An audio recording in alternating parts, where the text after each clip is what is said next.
I want to get back into this just a little bit, what we're talking about with Marques Phillips. Rick says, you guys are describing in part the concentric circle theory of urban development. Okay. And I know that. Thanks. Way over my pay grade. Yeah. No, it isn't. One group moves out of the inner circle, another group moves in. The first circle moves out to another circle, and then the sub-poor people move out to the first circle. And so what happens is there's a recycling effect, and people will move out. But what you're saying is people of color, minorities, never seem to be able to get out of that circle. Well, some of them can. I mean, I'm a minority. Look, I could afford to live in a neighborhood that's not Cornhill, and you like it there. Most of them do and leave. Yeah, I just like it. I mean, that's where I'm comfortable. But most of them do and leave. So some people can move out and do move out. It's not that. What I'm saying is, no matter who moves, whatever his concentric model is, that's going to be the first circle or the last circle, however he has it. Cornhill, there's spots in this county that, by structure, are going to be the worst neighborhoods in this county unless we do something different, and they're going to be like that our whole lives. And part of your complaint is that governments right are putting institutional facilities into that neighborhood because no one's going to complain. Right, a ton of it is commercial. The guy over on Rutgers Street, who spent all this money and he might have been from, I forget his name, from New York City, came in, and now you have, which house is over there? It's the Rescue Mission. Rescue Mission. And he's saying, he's gone out of his house, he's found people sleeping in his car. It's just not, it's a neighborhood where he can't sell the property anymore because there are institutions that are placed in that neighborhood, and it's bringing down. And that's when I first started at Utica Daily News. We did that story. Rizzo. Rizzo, I think 2009, 2010. Now it's 7 years later. The Rescue Mission just got $13 million in state money to build another 75 apartments, for their population, which is, it's good. I mean, some of it makes the neighborhood look better. What they do is an amazing service. It's vital. Yeah. Right. But there's only one place they're doing it. And they say, they were in the article in OD, and they say, well, we're just staying in our footprint. Yeah. Hang on, though. Let me ask you this. Would it show? Would they build that in North Utica? Where is that being built? Not Cornhill? In a neighborhood. It was built. They cut the ribbon on it. West Street. Is that Cornhill? It's fringe Cornhill. I would say it's maybe just outside. It depends on if Cornhill starts for you at Rucker Street or South Street. It's between Rucker and South, so it's right in that gray area.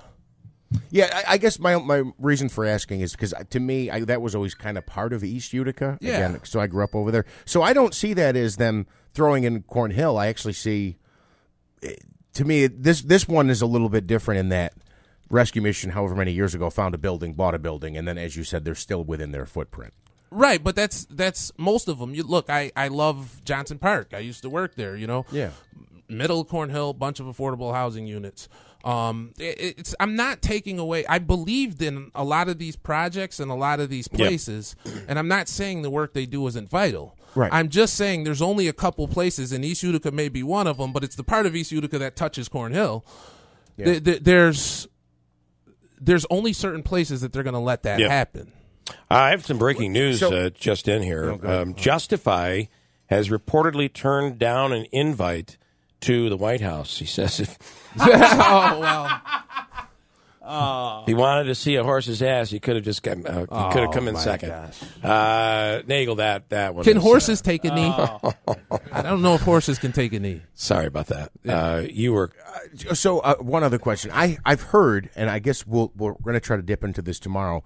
They're trying to put a methadone clinic in South Utica, and I guess a bunch of the neighbors are up in arms over that. I guess understandably so. I said to you when we were in the break, and I'd love your thoughts on this. So again, East Utica, where I grew up, Bacon Street.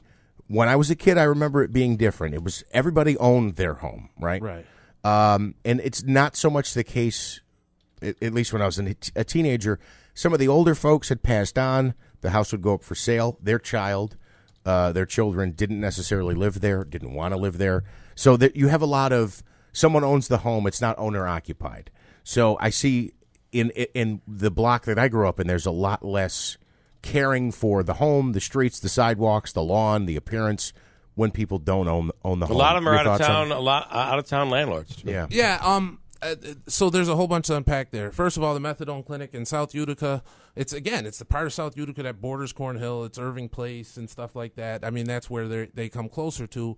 And, I do think some of that stuff needs to be resisted. I mean, Utica already has 2 methadone clinics, and why the focus to me always on the city? Like it's always got to be part of the city. If I were planning stuff, it would be something that was more equal. Now, so that's one thing.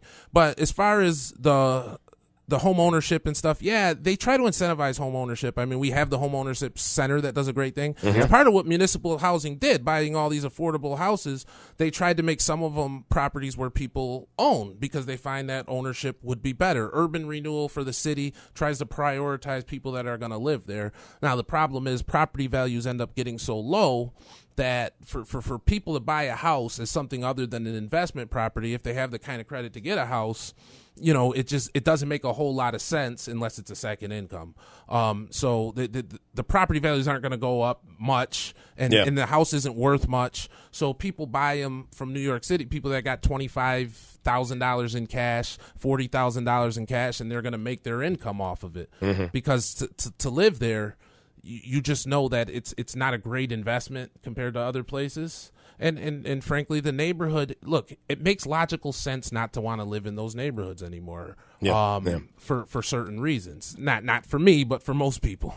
We'll continue this. Appreciate it. It's very interesting. The story was interesting, and it will continue. I don't know that in 10 years we're going to look back on all this and see anything any different. Yeah, I'm trying every day. Yeah, I'm trying every day. Not to necessarily change the dynamic of the neighborhood, but to find ways to make it work and to get everybody involved, make everybody a stake owner. So I want Jeff to come to Cornhill for something so he sees and you are the Cornhill ambassador. Not just Cornhill. I'm the Utica ambassador, baby. I love the city. Any comments? Have you had any more conversations with Jim Brock? They have a libertarian candidate now. They're all over the news. Yeah, I mean, no that's hospital. Fine. But what we're saying with the hospital is kind of related to what we're saying there because, it's funny, none of these things, like you didn't even know the rescue mission just built $13 million worth of houses. It's funny. You know what? I should be clear.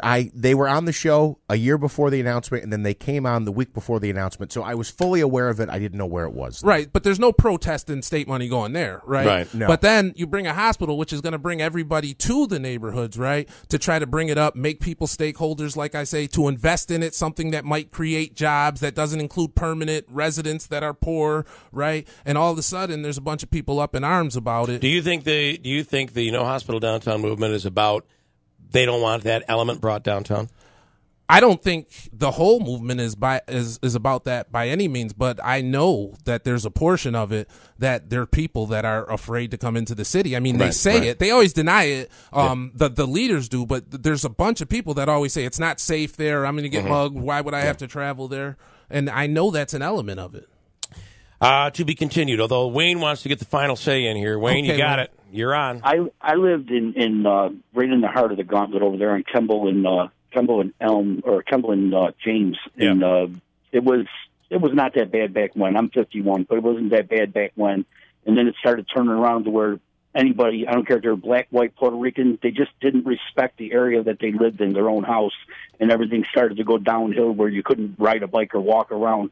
But my opinion is, if you decide to buy a house there, you can buy a house there and still get away with it. Get a 10-foot fence, get razor wire or trip wires, and you're good to go. All right. All right. Thanks, Wayne. Later. I'm not sure that should be the final word, but I love that Kemble Street neighborhood. I'm sure he's a great person, and I look forward to his 10-foot fence. But that's a code violation. As a former codes officer, that's a code violation. Can't go that high. Yeah. 6 feet. 6 feet. But that's only if it's not up against the sidewalk. It's got to be lower if it's up against the sidewalk. All right. Didn't even know that. Yeah. Got a break. Hold on. We'll come right back at WIBX.